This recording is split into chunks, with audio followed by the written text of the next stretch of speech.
నరసాపురం నియోజకవర్గంలో కూడా ఈ నియోజకవర్గానికి సంబంధించి కూడా వైఎస్ఆర్ కాంగ్రెస్ పార్టీ అభ్యర్థి ముదునూరు ప్రసాద్తో పాటు రేపు పార్లమెంట్కి సంబంధించినటువంటి అభ్యర్థి కూడా గూడూరు మబాల ఎన్నికల ప్రచారంలో పాల్గొన్నారు.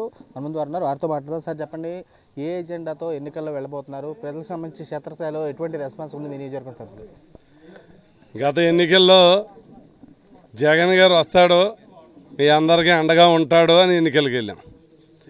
చాలా హామీలు చెప్పున్నాం. నవరత్నాలన్నీ కూడా జగనన్న వస్తే ఇవన్నీ చేస్తాడని. ఈ ఎన్నికల్లో చేసి చూపించి జగనన్న ఈ చేసాడు ఇవన్నీ కంటిన్యూ చేస్తాడని ప్రజల్లోకి వెళ్తా ఉన్నాం. స్వచ్ఛందంగా ప్రజలు బ్రహ్మరథం పడుతూ ఉన్నారు. ఎందుకనంటే ప్రజలు కోరుకున్నటువంటి కార్యక్రమాలు నేరుగా ప్రజలకి అవినీతి లేకుండా, పక్షపాతం లేకుండా, తారతమ్యం లేకుండా ఇంటింటికి అందించాం. ఒక నూతన ఒరవడి, నూతన అడ్మినిస్ట్రేషన్ తీసుకొచ్చాం. ఈ ప్రభుత్వ పరిపాలన ఒక నూతన అధ్యాయం. ఇలాంటి పరిపాలన ద్వారా ఈ సంక్షేమ కార్యక్రమాలు అందించాం. ఇవాళ గర్వంగా ప్రజల్లోకి వెళ్తూ ఉన్నాం. ప్రతి ఇంట్లోని ఏదో కార్యక్రమం ఆ ప్రతి ఇంటికి అందించాం. ఇవాళ ఒక్కొక్క ఇంటికి చూసుకుంటే లబ్ధి ఈ నరసాపురం నియోజకవర్గంలో యావరేజ్ 2,50,000 ప్రతి ఇంటికి ఇవ్వటం జరిగింది. 70,000 కుటుంబాలుంటే 14,460 కోట్లు సంక్షేమానికి ఇచ్చాం. ఇలా ఒక పక్క సంక్షేమం, ఒక పక్క అభివృద్ధి రెండు కలిపి ఈ రాష్ట్రం కానీ ఈ నియోజకవర్గంలో కానీ ప్రగతి సాధించాం. ఇవాళ గర్వంగా ప్రజల్లోకి వెళ్తూ ఉన్నాం. తప్పకుండా ప్రజల ఆశీస్సులు కోరుతూ ఉన్నాం. ఇవన్నీ కంటిన్యూ అవ్వాలన్నా, ఇవన్నీ పరిపూర్ణం చెయ్యాలన్నా, మంజూరైనటువంటి ప్రాజెక్టులన్నీ పూర్తవ్వాలన్నా మరొకసారి జగన్ గారికి అవకాశం ఇవ్వాలని కోరుతా ఉన్నాం. తప్పకుండా ముదునూరు ప్రసాదరాజు శిలాఫలకాలకే పరిమితం అయ్యాడు. సాక్షాత్తు సీఎం జగన్మోహన్ రెడ్డి తీసుకొచ్చి శిలాఫలక శంకుస్థాపన కానీ ఎలాంటివి చేసినా కానీ పనులు పురోగతి లేదు, పునాదుల్లోనే పరిమితం అయిపోయని చెప్పి ఎల్లో మీడియాలో రోజుకో కథనం రాసుకుంటూ వస్తున్నారు. ఇవి వాళ్ళకేం సమాధానం చెబుతారు? ఈ నియోజకవర్గానికి డేటా ఉంది. ఏ రాష్ట్రంలో ఏ నియోజకవర్గానికి ఎంత నిధులు కేటాయించారు, ఏ గ్రామానికి ఎంత కేటాయించారు, ఏ వార్డుకి ఎంత కేటాయించారు, ఏ కుటుంబానికి ఎంత ఇచ్చాము ఈ రాష్ట్రంలో ఒక డేటా ఉంది. ఈ ప్రభుత్వ పరిపాలనలో నరసాపురం డేటా కొడితే ఎంతెంత మంజూరైంది, ఏం మంజూరైనాయి, ఎంతవరకు పనులు పూర్తయినాయి, ఎంతవరకు పురోగతిలో ఉంది అన్నవన్నీ కూడా వస్తుంటాయి. మేజర్ ప్రాజెక్ట్స్ ప్రగతిలో ఉన్నాయి, జరుగుతూ ఉన్నాయి. చాలా మటుకి పూర్తి చేయగలిగాం. 100కి 98% హామీలు పూర్తి చేయగలిగాం. 100కి 86 మందికి అంటే 100కి 86 కుటుంబాలకి ఈ సంక్షేమాన్ని అందించగలిగాం. ఫిషింగ్ హార్బర్ కానీ, వశిష్ఠ వారధి కానీ, ఒక పక్క ఆక్వా యూనివర్సిటీకి సంబంధించి కానీ పురోగతి లేదని గగ్గోలు పెడుతున్నారు కదా, వారికి ఏం సంబంధం చెప్తారు? అంటే ఒకటే, ఇవన్నీ పెద్ద పెద్ద ప్రాజెక్టులు. ఏదో ఒక సంవత్సరంలోనో 6 నెలల్లోనో కంప్లీట్ అయ్యేటువంటి ప్రాజెక్టులు కాదు. కేంద్ర ప్రభుత్వం అనుమతులు తీసుకోవాల్సినటువంటి ప్రాజెక్టులు. ఒక ఫిషింగ్ హార్బర్ కావాలంటే పర్యావరణ అనుమతులు కావాలి. అలాగే బ్రిడ్జి నిర్మాణం కావాలంటే ల్యాండ్ ఎక్వేషన్ పూర్తి చేయాలా, టెండర్ ప్రాసెస్ అవ్వాలా, రీటెండరింగ్ అవ్వాలా. ఇదంతా కేంద్ర ప్రభుత్వం అధీనంలో ఉన్నటువంటి వ్యవహారం. ఇవన్నీ కూడా ఆక్వా యూనివర్సిటీ ఆల్రెడీ 1 సంవత్సరం అయింది, పూర్తి చేసాం, ఎదరికి వెళ్ళాం. క్లాసులు జరుగుతూ ఉన్నాయి, పనులు జరుగుతూ ఉన్నాయి. హార్బర్ పనులు, టెండర్ పనులు పూర్తయినాయి, పర్యావరణ అనుమతులు వచ్చున్నాయి, పనులు మొదలుపెట్టున్నారు. బ్రిడ్జి పనులు 590 కోట్ల రూపాయలు మంజూరు చేయించుకున్నాం. ఒక పక్క సివిల్ వర్క్స్కి ఏమో టెండర్కి వెళ్ళి ఉన్నాం. ల్యాండ్ ఎక్వేషన్ 60 కోట్ల రూపాయలు పని పూర్తయింది. అంటే మరి జరుగుతున్నట్ట లేనట్ట? 3 ఇవాళ ఏది చూసుకోండి, ఇంకా కనవై ఈ నియోజకవర్గంలో హాస్పిటలా పూర్తయింది, బస్టాండా పూర్తయింది, పార్కా పూర్తయింది, మహాప్రస్థానమా పూర్తయింది, ఆడిటోరియమా పూర్తయింది, వాటర్ ప్రాజెక్టా జరుగుతూ ఉంది, పేరుపాలెం బీచా పూర్తయింది. ఈ నియోజకవర్గంలో ఉన్నటువంటి రోడ్లు, మ్యాక్సిమం రోడ్లు పనులు పూర్తయినాయి, ఇంకా పనులు జరుగుతున్నాయి. ఇలా ఒక్కొక్కటి గర్వంగా చెప్పుకోగలం. ఇవాళ ప్రజలు గమనిస్తున్నారు. ప్రతిపక్షాలు చేసేటువంటి దుష్ప్రచారము గమనిస్తున్నారు. ఇవాళ ఈ నియోజకవర్గంలో జూనియర్ కాలేజీలు గతంలో లేవు, ఈ నియోజకవర్గంలో యూనివర్సిటీ గతంలో లేదు, ఈ ప్రాంతంలో మెడికల్ కాలేజీ గతంలో లేదు. ఇవన్నీ ఈ ప్రభుత్వ టైంలో తెచ్చుకున్నాం, ప్రజల్లోకి వెళ్తున్నాం. ఈ దుష్ప్రచారాలు ఇవాళ 10-18 వేల కుటుంబాలకి ఇల్లు ఇచ్చాం. గతంలో ఒక్క ఇల్లు ఇవ్వలేదు. ఇన్నిళ్ళు ఇస్తే ఏమని చెబుతారు, ఇంకా గొయ్య పూడ్చలేదు అది అంటారు ఇది అంటారు. ఇవాళ గర్వంగా సెంటున్నర భూమి రిజిస్ట్రేషన్ చేసి వాళ్ళు పెట్టిలో పెట్టుకున్నారు. ఇవాళ కాకపోతే రేపు కడతామన్నటువంటి భరోసా ఈ ప్రభుత్వం ఇచ్చాం. ఇలా ఎన్నో కార్యక్రమాలు, ఆరోగ్యానికా లేదు విద్యగా ప్రయారిటీ ఇచ్చాం. ఈ ప్రాంతంలో భూములు గతం నుంచి బ్రిటిష్ టైం నుంచి ఉన్నటువంటి సాగు చేసుకున్నటువంటి భూములు హక్కుదారులుగా లేరు. ఈ నియోజకవర్గంలో సుమారు 10,000 ఎకరాల భూమిని పేదలకు పంచడానికి ఆల్రెడీ దర్బరేవులో 1,700 ఎకరాల భూమి రిజిస్ట్రేషన్ చేసి పేదలకు ఇచ్చాం. వారిని అడగండి అయ్యిందో లేదో. ఇవాళ కాళేపట్నం భూములు జీవో తెచ్చాం. ఇవాళ అర్హత ఉన్నటువంటి వాళ్ళందరికీ ఇవ్వాలని కౌలుదారి పట్టాలు ఇవ్వటానికి ఈ రోజున రిజిస్ట్రేషన్ చేసి ఇవ్వటానికి ఆల్రెడీ ప్రాసెస్ మొదలైంది. చాలామందికి ఇచ్చాం, కొనసాగుతుంది. ఇలా అసలు చెయ్యాలన్నటువంటి దృక్పథం 2 సంవత్సరాలు కరోనా వచ్చినా 3 సంవత్సరాలు ఇంకా కాలం మిగిలిన్నా ఇవాళ ఈ నియోజకవర్గంలో ఏళ్ల తరబడి ఉన్నటువంటి పెండింగ్ ఇష్యూస్, పేరుపాలెం బీచా లేదు ఈ చివరి ప్రాంతాలకి మంచినీరు ప్రాజెక్టా లేదు సాగునీటి ఇబ్బందులా లేదు ఏటుగట్టు అభివృద్ధా, ఇవన్నీ ఈ టైంలో చేసుకున్నాం. గతంలో ఎప్పుడూ లేవు.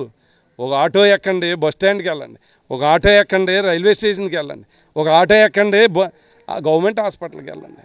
వాళ్ళే చెప్తారు గతానికి ఇప్పటికి మార్పు. లేదు ఒక గ్రామం వెళ్ళండి, సచివాలయ భవనాలా, single bed హాస్పిటల్సా, Rythu Bharosa కేంద్రాలా, anganwadi బిల్డింగ్లా, community హాల్సా, ఇవన్నీ గనగనా చెప్తాం. ఈ ప్రభుత్వంలో సంక్షేమ పథకాల పేరుతో పూర్తిగా దుబారా చేశారు, రాష్ట్రాన్ని దివాళా తీసేశారు. వైసీపీ విముక్తే టార్గెట్ అంటూ కూడా 3 జెండాలు కట్టుకుని వస్తున్నారు. ఒక జెండాతో ఎదుర్కోగలరా మీరు? 1,400 కోట్ల రూపాయల అభివృద్ధి సంక్షేమానికి ఖర్చు పెడితే ఈ నియోజకవర్గంలో 4,000 కోట్ల రూపాయల అభివృద్ధికి ఖర్చు పెడుతున్నాం. సంక్షేమానికన్నా 3 రెట్లు ఎక్కువ ఖర్చు పెడతాం.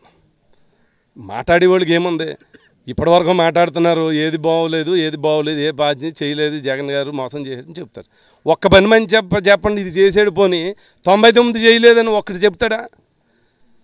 పవన్ కళ్యాణ్ గారు కానీ, మోడీ గారు కానీ, చంద్రబాబు నాయుడు గారు కానీ, జగన్ గారు 99 చేయలేదు, ఒకటి మంచి పని చేశాడని చెబుతాడా? చెప్పరు కదా. ఇంకా వాళ్ళ మాటలు ప్రయారిటీ ఎందుకు? న్యాయ నిర్ణేతలు ఎవరు? ప్రజలు. ప్రజలు తొక్కుతారు, ఎవరిని తొక్కాలి, నాయకులు తొక్కలేరు. ప్రజలకు తెలుసు ఎవడ బాగా చేస్తున్నాడో, ఏ పరిపాలన బాగుంది. ఇవాళ విజ్ఞతతో అడుగుతున్నాం, ఏమని అడుగుతున్నాం, నీకు మంచి జరిగితే ఓటేయను అన్నటువంటి నాయకుడు జగన్మోహన్ రెడ్డి గారు కదా. ఈ రాష్ట్ర చరిత్రలో అలాంటి మాట ఎవడన్నా మాట్లాడగలడా? అందువల్ల నమ్మకం ఉంది. ప్రజలు విజ్ఞులు, ప్రజలు ఎవరికి ఓటేయాలో ఆలోచించగలరు. ఖచ్చితంగా ఎవరిని తొక్కాలో ఎవరిని పైకి లేపాలో ప్రజలే నిర్ణయిస్తారు. ఆల్రెడీ ఈ సామాజిక వర్గానికి సంబంధించి ఓటర్లు తక్కువగా ఉన్నారు, కాపు సామాజిక వర్గం ఎక్కువగా ఉన్నారు. జనసేన పార్టీకి సంబంధించినటువంటి అభ్యర్థులు కూడా పట్టం కడతారని చెప్పి కూడా ప్రచారం కూడా చేస్తున్నారు. ఏం చూస్తారంటే ఈ సీట్ని ఏ విధంగా జగన్మోహన్ రెడ్డి గారు కానుక ఇవ్వబోతున్నారు? ప్రసాద్ రాజు అంటే ఏం చెప్తారు? కులాలమయ్యాన్ని ఇబ్బంది లేదు, మతాలమయ్యాన్ని ఇబ్బంది లేదు, ఒకటే ఇబ్బంది పేదవాడు ధనికుడికి మయ్యాన్ని జరుగుతున్నటువంటి యుద్ధం. పేదవాళ్ళందరూ ఈ పక్షాన జగన్మోహన్ రెడ్డి గారి పక్షాన నిలబడతారు. మరోవైపు ఎంపీ అభ్యర్థి ఉన్నారు, చెప్పండి మీరు ఏ విధంగా చూస్తారు? నరసాపురం పార్లమెంట్ అంటేనే గతంలో కూడా పెద్దలకి పడా పారిశ్రామికవేత్తలకు ఉండేది. అలాంటిది ఒక సామాన్య కార్యకర్తగా పార్టీ నమ్ముకున్న మీకు ఎంపీ సీట్ ఇవ్వడం కానీ, ఇక్కడ ఉన్నటువంటి క్షేత్రస్థాయిలో వెళ్తున్నప్పుడు కానీ ఎటువంటి రెస్పాన్స్ ఉంది ఇక్కడ మీ నరసాపురం పార్లమెంట్?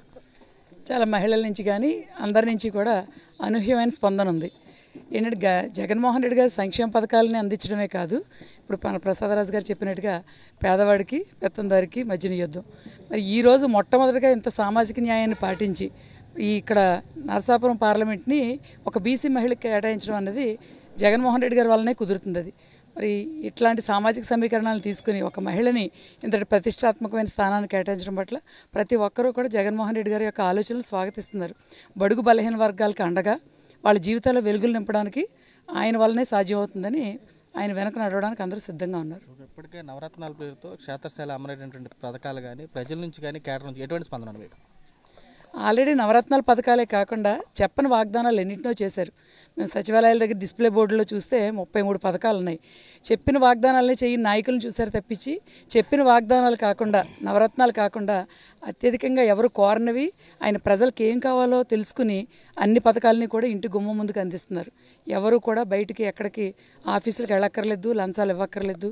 మరి అర్హత ప్రమాణంగా తీసుకుని మరి అందరికీ కూడా ప్రతి పథకాన్ని ఇంటి గుమ్మం దగ్గరికి అందిస్తుంది. జగన్మోహన్ రెడ్డి గారి యొక్క పరిపాలన తేడాన్ని గమనించారు ప్రజలు. గతంలో ఏ ఒక్క ప్రభుత్వం చేయలేదు, ప్రజలు కూడా ఈ రకం పరిపాలన ఊహించలేదు.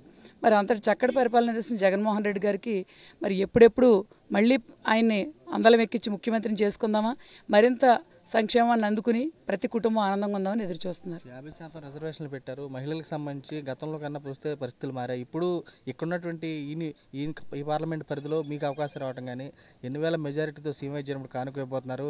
ఈ 7 పార్లమెంట్ ఉన్నటువంటి 7 నియోజకవర్గాలకు సంబంధించి కూడా ఏ విధంగా జెండా రెపరెపలాడిచిపోతున్నారు. ఎలా అనిపిస్తుంది? సెట్టిబల్జీ సామాజిక వర్గం ప్రత్యేక మీకు వెన్నండి ఉంటారనుకుంటున్నారు, ఎలా అంటారు? జగన్మోహన్ రెడ్డి గారు ఏదైతే నిర్ణయం తీసుకున్నారో బీసీలకు ఇవ్వాలని, బీసీల్లో అత్యధిక శాతం ఉండడం బట్టి సెట్టిబల్జీ వర్గానికి కేటాయించడం జరిగింది. ఆయన ఎప్పుడూ ఒకటే చెప్పారు, బీసీలు అంటే వెనుకబడిన వర్గాలు కాదు, వెన్నెముక వర్గాలని. మాటల్లో కాకుండా చేతల్లో చూపించిన మనిషి జగన్మోహన్ రెడ్డి గారు. ఈరోజు నా బీసీ, నా ఎస్సీ, నా ఎస్టీ, నా మైనారిటీ అన్న జగన్మోహన్ రెడ్డి గారి యొక్క వాళ్ళ జీవితాల్లో మార్పును వాళ్ళు ప్రత్యక్షంగా గమనించారు. కాబట్టి వారంతా కలిపి జగన్మోహన్ రెడ్డి గారు ఏదైతే మా మీద నమ్మకం పెట్టారో దాన్ని నిలబెట్టుకోవడానికి వారంతా కూడా సంసిద్ధంగా ఉన్నారు. నరసాపురం పార్లమెంట్ పరిధిలోని 7 నియోజకవర్గాలు కూడా ఎవరు ఊహించని విధంగా అత్యధిక మెజార్టీతో జగన్మోహన్ రెడ్డి గారికి బహుమతిగా ఇవ్వబోతున్నారు. జనసేన టీడీపీ రాబోతున్నాయి, జెండాలు కట్టుకుని మీరు ఆల్రెడీ ఒక జెండాతో వెళ్తున్నారు, ఎలా ఉండదంటారు? మొదటి నుంచి చెప్తున్నాం కదండి, ఇప్పుడు ముగ్గురు కలిశారంటేనే మేము బలంగా లేమని వాళ్ళు బలంగా మా బలాన్ని ఎదుర్కోవడానికి కలుస్తున్నారు వాళ్ళు. మేము ఎప్పుడు కూడా మేము బలంగా ఉన్నాం. జగన్మోహన్ రెడ్డి గారి సంక్షేమ పథకాలు ప్రజలందరూ అందుకున్నారు. ఒకే మాట చెప్తున్నారు జగన్మోహన్ రెడ్డి గారు, నా వలన మీకు లబ్ధి చేకూరిందంటే ఓటేయమని చెప్పిన ఏకైక నాయకుడు జగన్మోహన్ రెడ్డి గారు. మరి మమ్మల్ని ఎదుర్కోలేక వాళ్ళు అందరూ కలుస్తున్నారు అన్నది ప్రత్యక్షంగా చెప్పక్కర్లేకుండానే తెలుస్తుంది. పుస్తకాలు కూడా ఇంటికి సంబంధించి కూడా పేదల గడపకు సంక్షేమం చేరిందంటేనే తనకు ఓటేయమందన్న గొప్ప నాయకుడు సీఎం వైజగన్ రెడ్డి. నరసాపురం పరిధికి సంబంధించి చూస్తే కనుక సంక్షేమ అభివృద్ధి పేదల గడపకు చేర్చాము, ఆ సంక్షేమ అభివృద్ధి కూడా తమకు శ్రీవారపక్షాలు నిలుస్తాయని చెప్పని ఇక్కడ ప్రసాదరాజు కూడా స్పష్టం చేసే స్పష్టంగా కనబడుతుంది. ఇక్కడ ఉన్నటువంటి బీసీ సెట్టిబల్జీకి సంబంధించినటువంటి సామాజిక వర్గం చెందిన తనకు సంబంధించి ఇక్కడ నరసాపురం పార్లమెంట్ ఎంపీగా కేటాయించడం పట్ల సీఎం వైజగన్ రెడ్డి తాను రుణపడి ఉంటాను. ఈ నరసాపురం పార్లమెంటుతో పాటు ఉన్నటువంటి 7 నియోజకవర్గాలు కూడా వైఎస్ఆర్సీపీ జెండా రెపరెపలాడిస్తామని చెప్పి కూడా ఎంపీ అభ్యర్థి గుడూరు ఉమాబాల కూడా స్పష్టం చేసి కూడా కనబడుతుంది. విజయ్ కుమార్ రాజు, సాక్షి టీవీ, నరసాపురం నుంచి.